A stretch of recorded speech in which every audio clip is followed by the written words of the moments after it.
অবশেষে সন্ধান মিলেছে ইরানের প্রেসিডেন্টকে বহনকারী হেলিকপ্টারের ধ্বংসাবশেষের। তবে এখনও নিখোঁজ ইব্রাহিম রাইসি সহ বাকি আরোহীরা।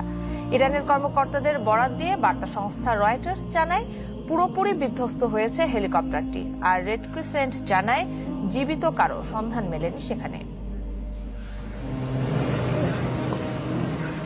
রাতভর বৈরী আবহাওয়ায় চলেছে উদ্ধার কাজ। অবশেষে সকলে তুরস্কের সহায়তায় তাভিল গ্রামে মিলল বিধ্বস্ত হেলিকপ্টারের খোঁজ।